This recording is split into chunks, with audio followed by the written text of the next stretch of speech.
Glad to see all the candidates are here for the assembly. I'll just read over the rules of the forum today, emailed out to all the candidates. Each assembly candidate will have 2 minutes to introduce themselves and state your position. Use this time wisely. As a moderator, I'll time you and let you know when your time is up. At the end of the candidate self-introduction, there'll be a question and answer period. You'll have 1 minute to answer the questions asked of you. To save time, you will also have a wrap up after the question and answer period, and you'll have 1 minute to answer those questions. And we'll go in the order listed on the municipal clerk's website with Maria, then Kenny, then Alicia, then Lacey, then Derek, then Christian, and then Robert. So we'll start with Maria Gladys-Jeske. Did I say that correct? Yes, sir. You guys both did great. Thank you.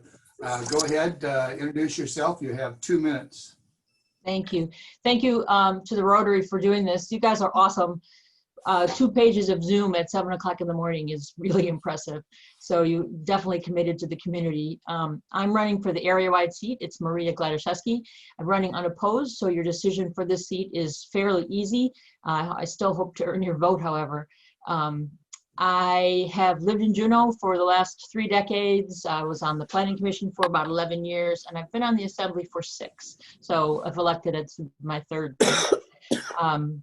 I've been on all sorts of committees over the years, and I'm looking forward to continuing that work.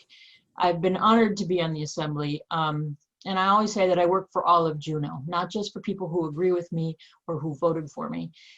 If we hear and respect everyone, I think we get better decisions and better community and better government.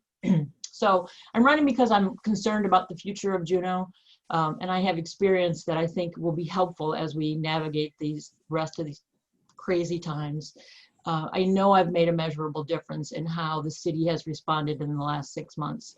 And, you know, once in a lifetime, a global health and economic crisis. I'm not going to lie, it's been incredibly difficult. We worked long hours and really hard for the community. There's a tremendous amount of uncertainty in the community and worry about the future economic stress. And it's been tough for everybody in our community. So I would say navigating uncertainty has been our main job in the last 6 months.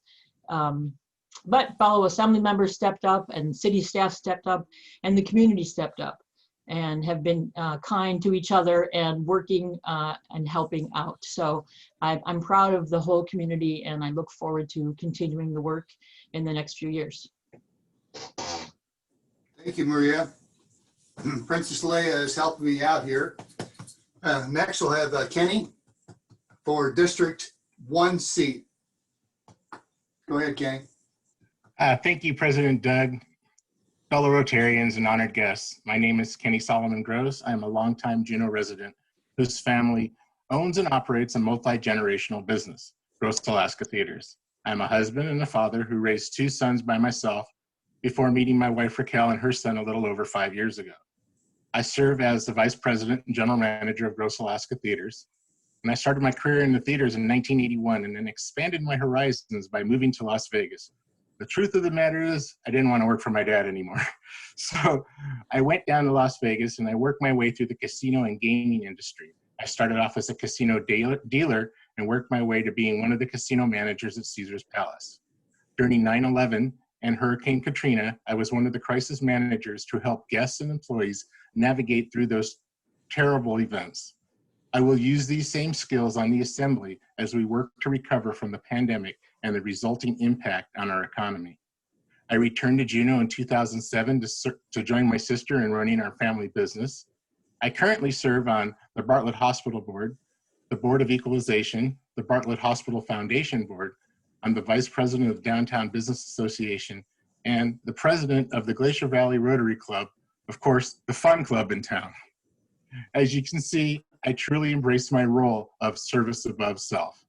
As a community, we have many difficult choices ahead of us, and my years of experience in management, budgets, community, government boards give me a unique perspective that will allow me to bring a proactive approach to finding solutions. Juneau is an amazing community which to live and to work and to raise a family. And this is which drives me to want to serve on our assembly. Thank you. Thank you, Kenny. Next, we'll have Alicia Hughes Scandes. Does that say that correct? Close. It's Hugh Scandies. Yeah, Thank you. great. Thank you. Well, it's good morning to everyone. Thank you for having me here today. Happy to be here with you. So my name is Alicia Hugh Scandies, and I'm your current District 1 Assembly member. I'm a 16-year resident of Juneau. I came here as a UAS student, and I just immediately fell in love with the place. As a graduate of the math program, I now work as a grants administrator for the state of Alaska. I live in North Douglas with my family on the lands of the Aquan and the Takuquan. I'm running for re-election because I feel a responsibility to see this thing through.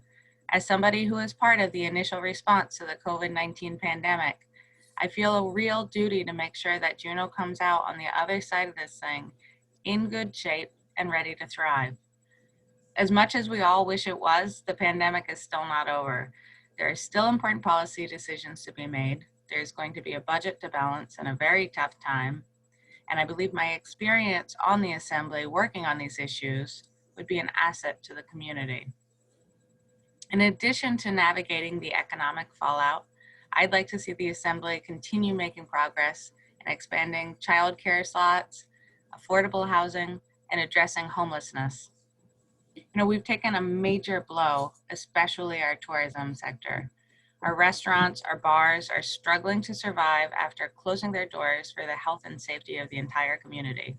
I've supported passing on CARES funding where we can, but we must also aggressively pursue increased testing, both in the number of tests we can do and the speed with which we get them back in order to bring our businesses back to any kind of real normal and to get our seasonal visitors back. The individual workers who are the backbone of our economy are also struggling, and I've supported programs like rental assistance to provide help where we can there. These are the people that we're going to need to keep in mind with every single decision we make this coming year. Thank you, Alicia. Next, for in District 1, you only vote for one of those candidates, and the election is October 6th. And now we'll go to District 2 candidates, and Lacey Durr. Good morning, and thank you so much for having me. In 2 minutes, wow, that seems like a lifetime in all of these forums. We usually have maybe 30 seconds to a minute, so I feel like I have forever. But my name is Lacey Durr, and I was born and raised here in Juneau back in 1986. My family has called Juneau home for over 75 years. I am very moved by where we are in our lifetime, and I'm also very moved by the work that the Assembly has put forward. The COVID-19 crisis has been something that has affected all walks of life. Those who have jobs, those who don't, those who were sheltered and those who are not, those who had childcare, those who may not, and business owners who are struggling just to keep their doors open and keep their employees working. It is for these reasons that I hope to represent my community, as this is not just a place I have found. This is my home. This is a place where I met my husband. I'm raising my third generation Juneauites here, and I want to be able to look forward to the future and at least try and say, I did something to help. These are the people that I live with. Our community is more than just a community. Alaska is a family, and it's because we're trying to look out for each other, and it's going to take each other in order to get through this. We must remain united to move forward. I'm hoping with my experience of living here, I am a volunteer both for youth sports as well as with the Glory Hall in feeding, as well as working with St. Vincent de Paul and the Southeast Alaska Food Bank. I'm really looking forward to life getting back to the way it was. I know our children miss their schools. I know that we miss being able to interact with each other, but through aggressive testing, working together, and moving from these, let's just say, uncomfortable situations, together we can move forward. And I hope to be able to be a voice to move from where we're at to a more positive, sustainable future. Thank you, Lacey. Next, we have Derek Zinnick. Did I say that correct? It's Genich, but you were close. Zinich. Okay. Thank you. And can everyone hear me? I'm calling in by phone audio because my internet is not the best for these sorts of things. It's coming across good. Okay, good. Okay, so good morning, everyone. Thank you so much for being here and taking the time out of your days here bright and early. And hello to all the other candidates as well. I am happy to be here today. And so my name is Derek Junich, and I am a second generation born and raised Juneauite. I was born here in 1997, but my family's been around here for a while. My grandparents, Kurt and Zrinka Junich, first, they immigrated to the U.S. from Croatia in the 50s, and then they first came to Juneau in 1970 when my grandpa was appointed project engineer of the Sonetisham Power Station. And then ever since, my family's been based here, and a lot of them serve as teachers in local schools. My dad is a history teacher at Juneau Douglas High School, my aunt a science teacher, and my grandma was a business teacher there as well. So I graduated from Juneau Douglas High School the same in 2016, having served as student body president. And then I then went on to study international relations and political science at Elon University and just graduated in May. I returned to Juneau immediately after, and I'm looking forward to stepping up to serve my community. I believe that I'm a product of this community, educated by our schools and supported by my friendly neighbors. It really does take a village, and I'm inclined to give back to the one that supported me. And we as a community are facing some unprecedented circumstances, some painful economic times, and some just painful times in general. So to that end, I want to focus on a few priorities. I want to try to keep people in Juneau. That's a big issue for members of my generation. And I want to focus on keeping people here. That means expanding affordable housing opportunities. It means focusing on incentivizing development of new local businesses and supporting ones that already exist. And it also means focusing on getting us through this difficult period of COVID and we do that by keeping Juneau's long-term economic stability and prosperity in full view. So as a representative of District 2, I will listen closely to the concerns of my constituents. And as a representative of younger generations, I will strive to bring fresh and innovative ideas to the table as we chart a path forward for our town. Thank you. Thank you. Next, we have Christine Wall. Thank you all for hosting us this morning. I love a group that meets at 7 a.m. That's my style.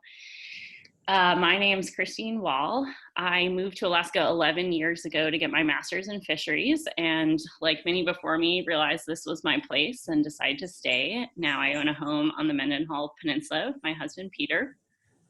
In my day job, I have the privilege of working with Southeast Alaska communities, small businesses, tribes, municipalities, Native corporations, state and federal agencies on sustainable development. So things like commercial fisheries, small-scale timber, tourism, and conservation. I also serve our city. I sit on the Juneau Commission on Sustainability, and I chair the Blueprint Downtown Area Planning Committee. When the Blueprint Downtown project began, it started with a community engagement process. And that was really eye-opening for me because I got to see how truly engaged this community is in its city. People showed up with the things that they loved about Juneau, the things they hated about Juneau, ideas they had for making Juneau better. And I was just really struck by what I saw to be a common vision for Juneau. We may not all agree on exactly how to get there, but it was clear to me that we saw the future the same.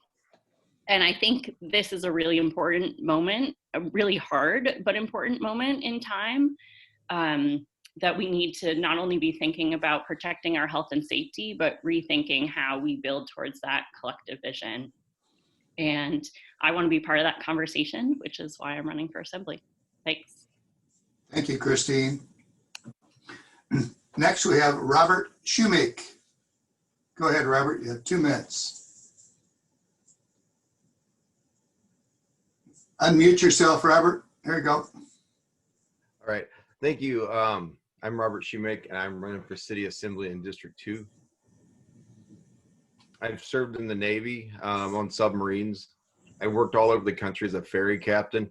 In 2012, I ran a boat that helped move first responders around New York City after Hurricane Sandy. We actually rode the hurricane out on the boat on the southern tip of Manhattan. So I've seen a few natural disasters in my life. as a ferry captain, we operated ferries in various parts of the country. We had set up new operations and designed new ferry routes. I moved to Juneau to raise my family. Despite all the rain we have here, it's a pretty nice place. I started a small business fixing appliances here. I actually really love the job. I get to go in and meet my neighbors all day long and help them out with their problems. Sometimes the problem that we come to is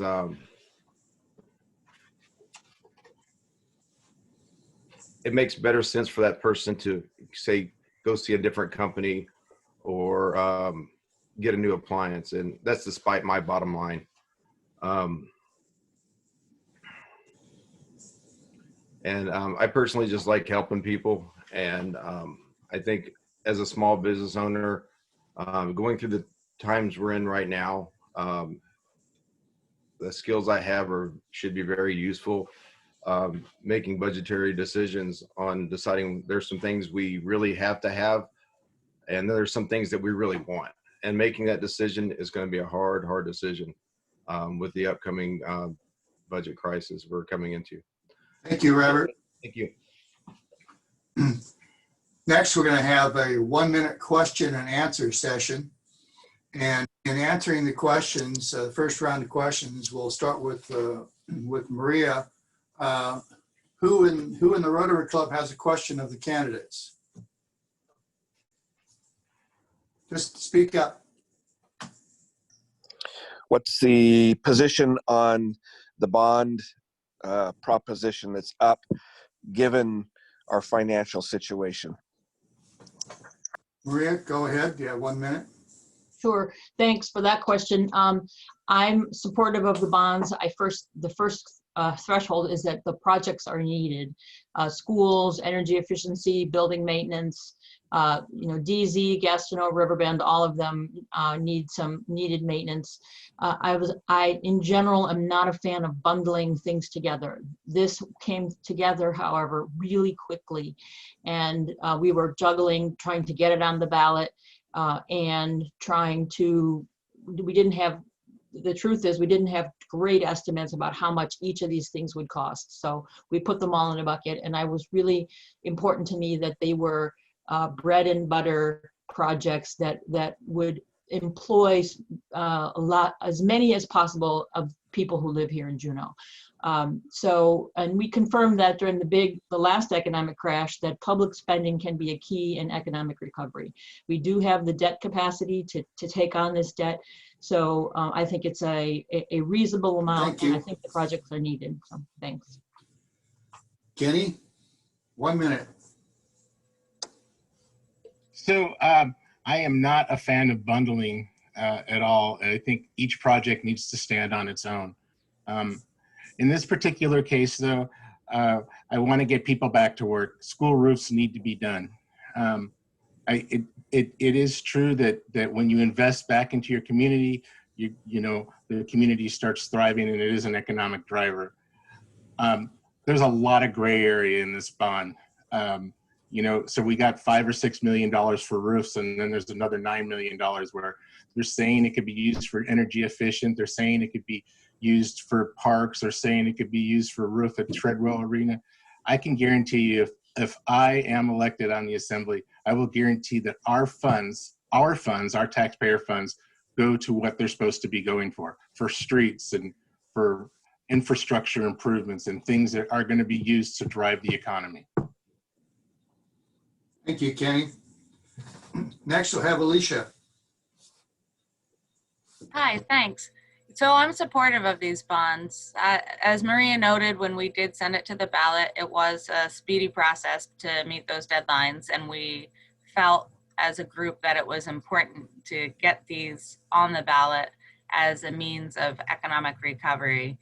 I think that while the idea of a tax increase in these conditions seems scary, we are well positioned. And I believe what they're really providing us with is an investment in these conditions in our local economy. It's kind of a doubling down on our future. These are going to be local jobs for the maximum number of people with good wages, and then the money is going to stay right here and circulate within the community. The projects, I believe, I know some people are not a fan of bundling. It seemed like the right amount of money, the right mix of projects. I think streets are indisputably another one of those things that, and the energy efficiency is going to save the city money in the long run. Thank you. Next, we have Lacey. Yes, thank you. I echo some of the same sentiments as my other candidates. Each project should be looked at individually, especially since the fact that we are going into such a tight budget. But the Assembly did put a lot of thought and effort into the information they had, and they posed it to put it on the ballot, so that way it is going to the voters. And we want to continue to echo, I am supportive of this bond because it is that ability to start putting money back into our economy, our local community. And we're not only repairing our schools, but we're putting people back to work. And if I were on the Assembly, I would make sure that those things go to what we said that they would. But I do appreciate the Assembly and the work that they've done. And I believe that they do have our best interests at mind, and they've done the best they can. And they put that forward to Juneau's voters for a reason. Thank you, Lacey. Next, we have Derek. Thank you. So I think that I've heard a lot of my fellow candidates speak about the gray areas of this bond package. I am slightly uncomfortable with those, but I also think that this bond package is a sign of the times to a certain degree. We don't know what's going to happen with the CARES Act deadline. It's important to have a certain amount of flexibility built in. That being said, I think if you look back to the Great Depression and the lessons we learned during the New Deal and investment in order to get us out of the Great Depression, infrastructure spending is a proven method for recovering from economic turmoil. And to that end, I think that this bond includes a lot of measures which target that goal.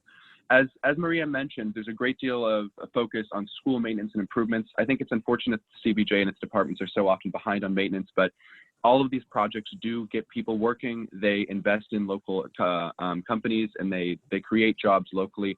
And I think that's really important during the times we are currently facing. So I do support a ballot measure too. Thank you, Derek. Next, Christine. Thanks. I am also supportive of this ballot measure because local infrastructure right now means local jobs, and we need those right now to weather this pandemic.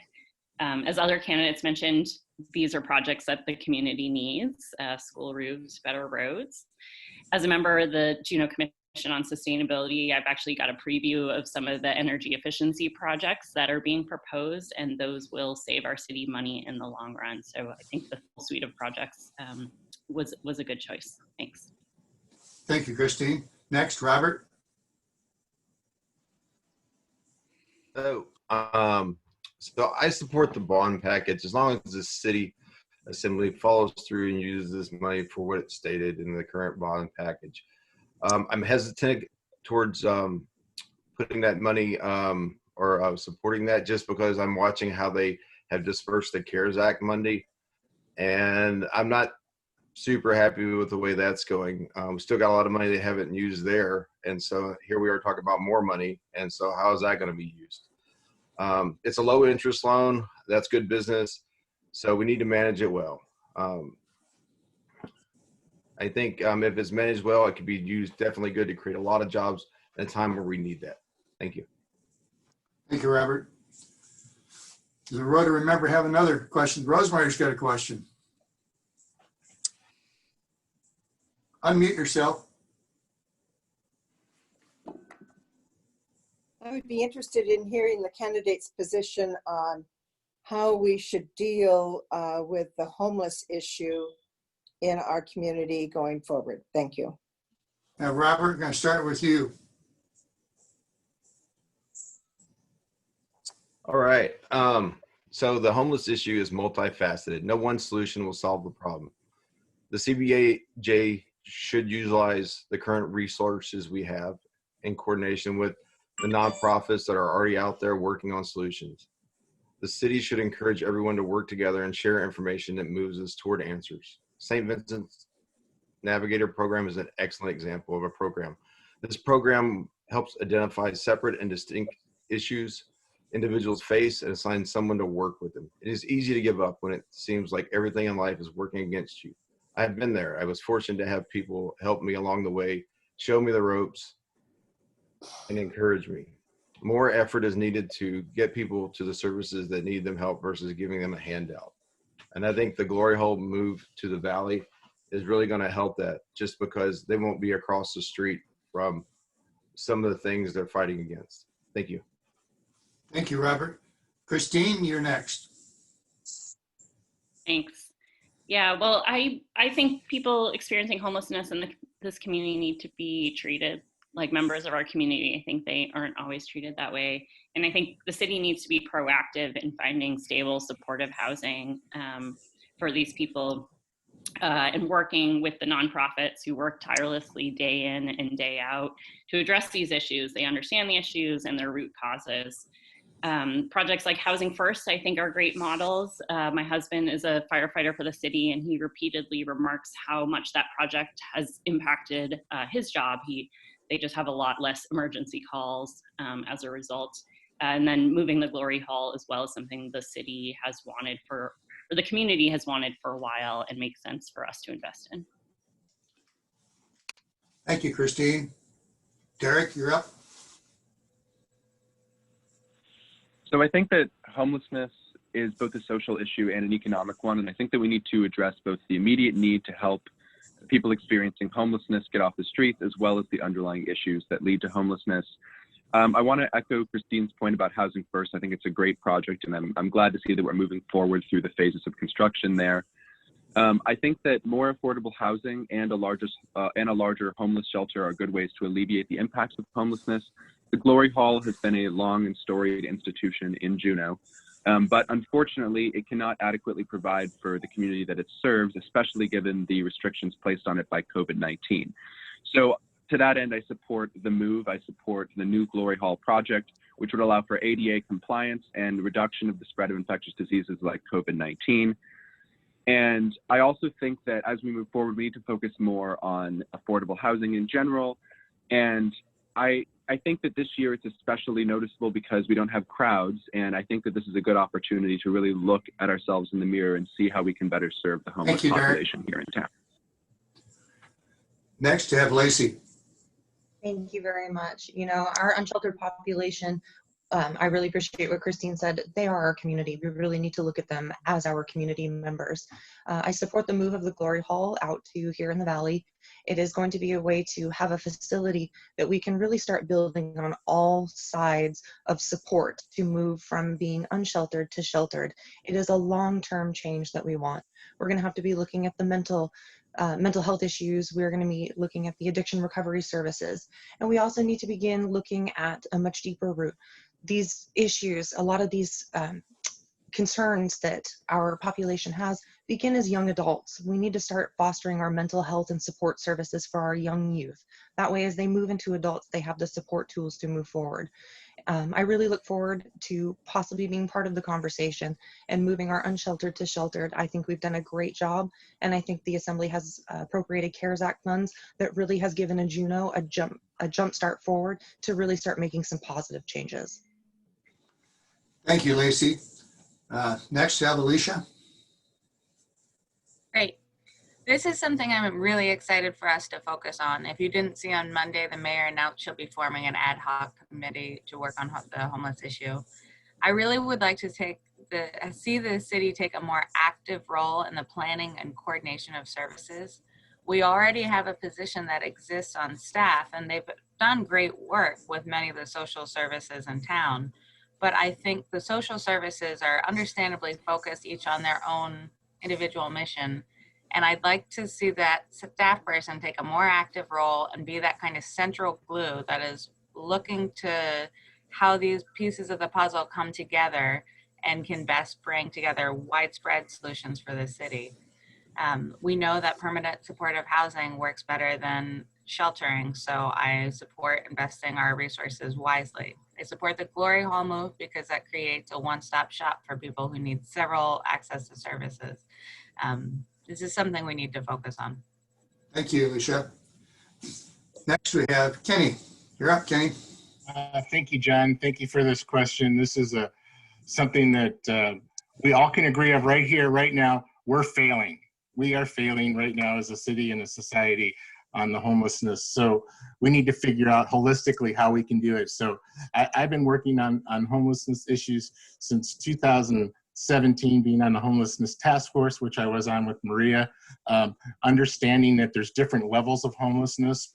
So what all of the other candidates have just said is really important, but I want to just talk just a quick minute about the mental health issue. The mental health issue that's affecting the homelessness is an extreme challenge. And if we don't kind of combat that and stop cycles, we're going to have people that are fourth generation like we have right now that's in the Glory Hall. I, again, support the move of the Glory Hall, same thing, have all services in one place. I support that the mayor is going to do another ad hoc task force. I actually, before COVID started. Thank you, Kenny. Thank you, John. I could talk about this subject for hours. Maria, you're up. Thank you. It's a complicated problem that's been with us for a long time. COVID, however, has really brought it in stark relief. So there's short-term problems that we have to solve, which is, cold weather emergency shelter. The Assembly decided recently to keep this shelter at the Jack and not purchase a building. We also, given COVID, folks can't go into the Glory Hall in the numbers they used to, and so they're wandering about the streets. So we have to also solve the food, the day issues. Libraries aren't as accessible. There aren't as many places to go inside. But as Kenny and I learned in our last task force, emergency shelter is not the focus, should not be the focus. That's when you're super desperate. You really need to be working on helping folks get into permanent supportive housing, which is why the Assembly supported the Forget-Me-Not Manor. More people are moving in there right now, which is great. We also need to be working on other permanent supporting housing, rapid rehousing, getting people who are. Thank you, Maria. Yeah, anyway, lots to do.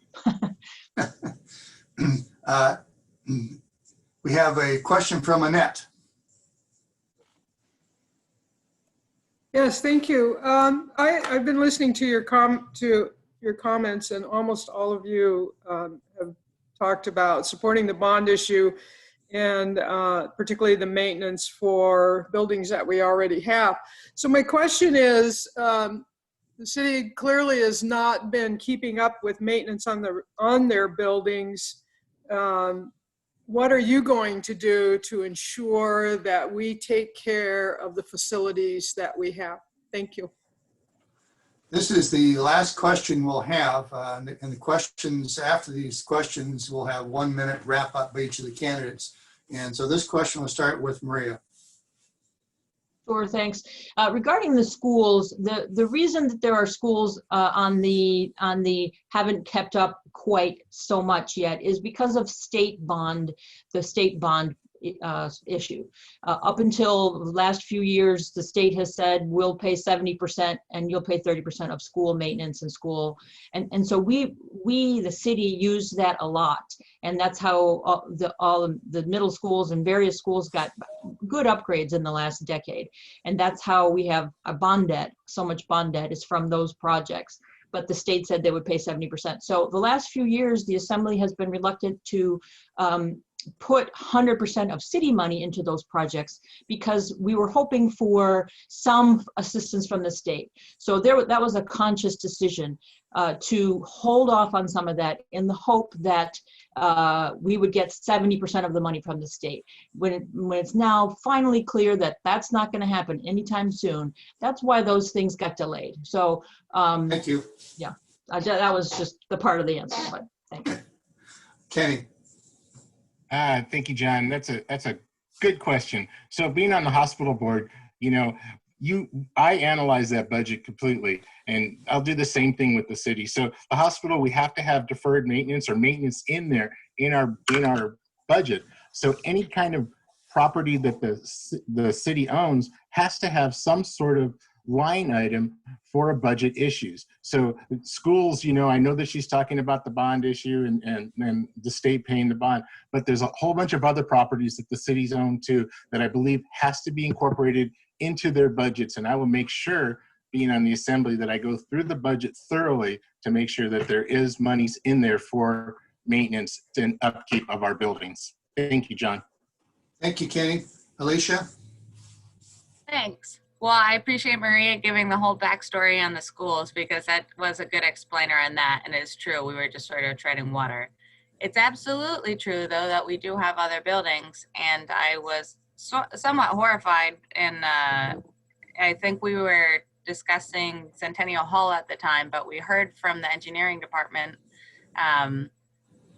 what is sort of industry standard for a building, what percentage of money that you need to be setting aside or you need to be making in small investments, small repairs every single year.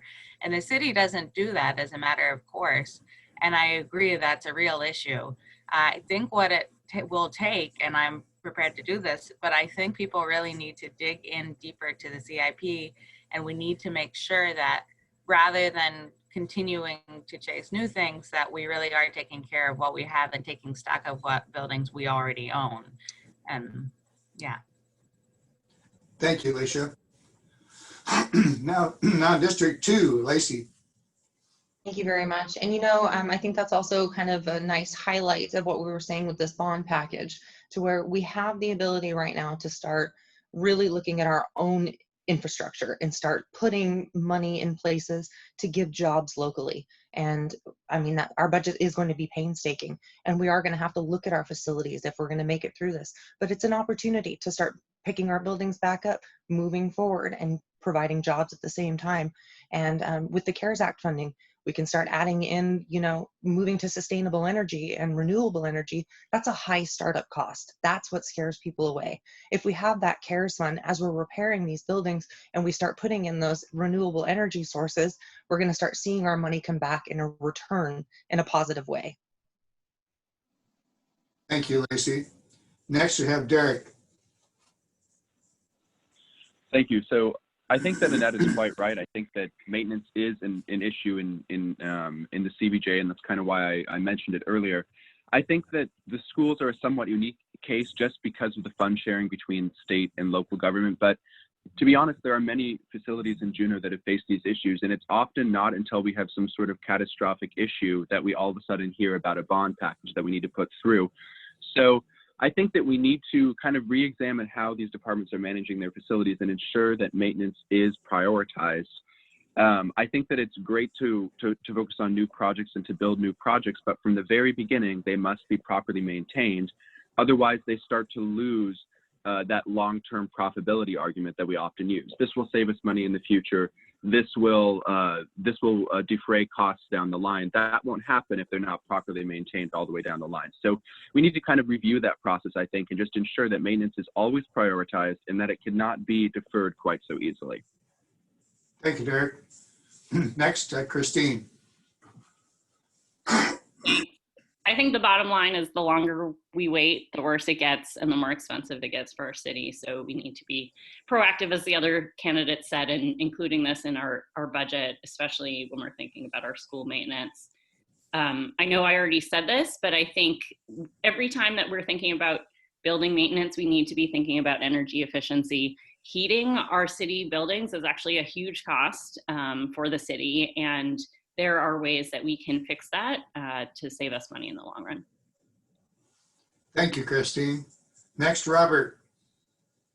Hey, we need to do a better job of identifying these critical issues like roofs. I think as a homeowner, if my roof was leaking, that would probably be the first thing I addressed. But I do know that we have some money set aside to do some work to Centennial Hall. We could probably take some of that money and actually do the critical maintenance that's needed. It would also create a lot of the same jobs the bond package would create itself. So I think that could be a good quick fix. Thank you. Thank you, Robert. Now I'll have the 1 minute wrap up. Start off with Maria from the area-wide assembly position. Thank you. Thanks for doing this forum and for all you do for the community. You know my track record on the assembly. If you've listened to it all, it's not just talk or idle rhetoric. I work hard for Juneau. And I just note that being on the assembly is a team sport. It's not a my way or the highway thing. It's about advocating for your values. That's absolutely true. But it's also about listening for areas of agreement and moving the ball forward. There's always another ball and another vote and another issue to work on. So there'll always be a next thing, and we're going to have lots of next things coming up in the next year. We've had imperfect information recently and very consequential decisions affecting lives of all of Juneau. It's been quite amazing. So I think we've done that the best we can as a team. And I believe our shared values and interests far outweigh our differences, and that we're as a community, we can work together and get through this and get through to the other side a better and stronger community. So thanks for your vote, and thanks for voting and getting all your friends to vote. Thank you, Maria.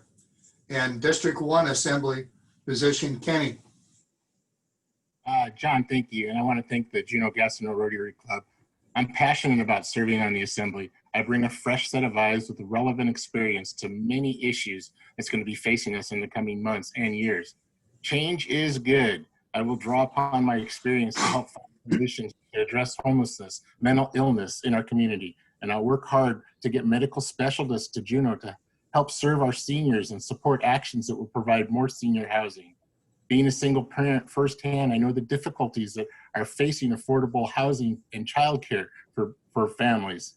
Obviously, the pandemic has overshadowed all of this these days, and I am a business owner, and I know what it feels like. For the first time in a 123-year history of Gross Alaska Theaters, we went dark.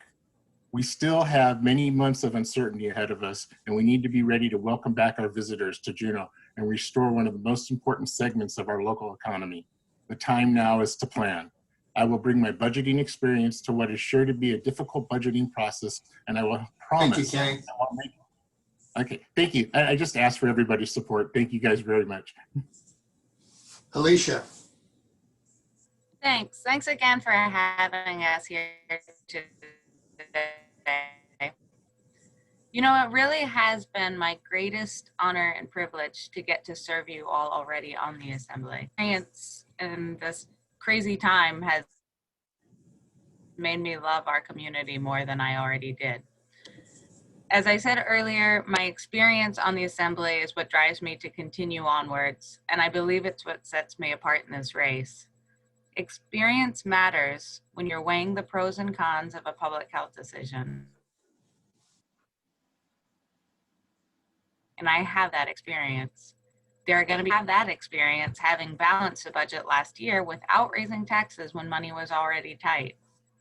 I put in the time working hard for you already, and I'm ready to continue putting in that time, letting the city get a return on its investment in me. I'm prepared on day one to keep us moving forward.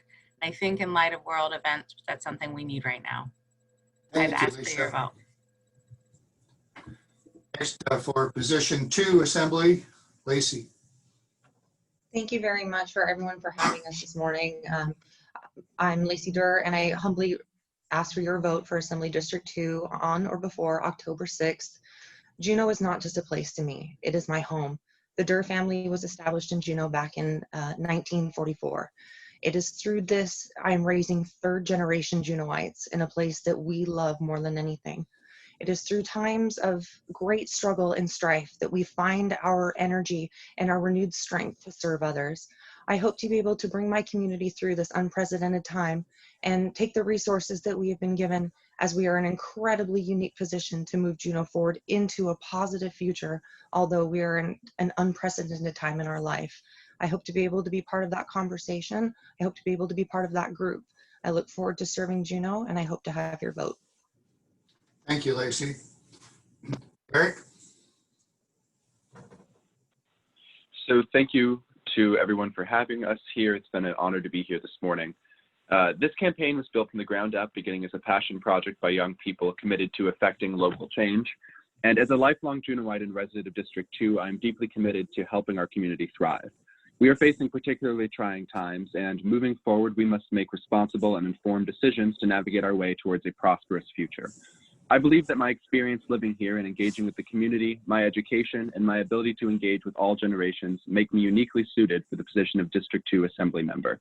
Now more than ever, we need real, innovative ideas that will enable Juneau to thrive in all respects. I humbly ask for your support in my effort to bring such ideas into fruition and to think bigger for Juneau. To learn more about our grassroots campaign, you can find us on Facebook at Elect Derek Genich for Juneau Assembly, on Instagram as @Genich for Assembly, and on our website at www.thinkbigjuneau.com. Thank you, Derek. Christine. Thank you all for hosting me today. In my opening comments, I mentioned this moment being a really important opportunity. I think what I've heard talking to the community is that health and safety is top of mind, and I think we need assembly members who are going to make smart, informed decisions about that. But health and safety also means thinking about making our economy stronger and listening to people of color and protecting our most vulnerable. These are tough challenges and they're complex issues, and we need leaders who have experience with that complexity and have rolled up their sleeves and tried new things. We need leaders who have built partnerships and managed teams and managed budget in trying times. And I have that experience, which is why I'm asking for your vote by mail before October 6th. Thank you again. Thank you, Christine. Robert, you're up. Yeah, I want to thank the Juneau Gastineau Rotary Club for hosting this and giving us a little bit of your valuable morning time. I bring with me my experience with budgeting and crisis management to the table. We need to come out of this crisis as quickly and as efficiently as possible. Our businesses need to survive. We need to get our children safely back into schools. We need mature minds and practical solutions to get through this. I hope you will elect me to serve you. Thank you. Thank you, Robert. That ends our candidate forum. I'd like to thank all the candidates for attending and thank them for running. We appreciate that. And everyone get their ballots in no later than October 6th. It's a mail-in ballot. Thank you. Turn back to you, Doug.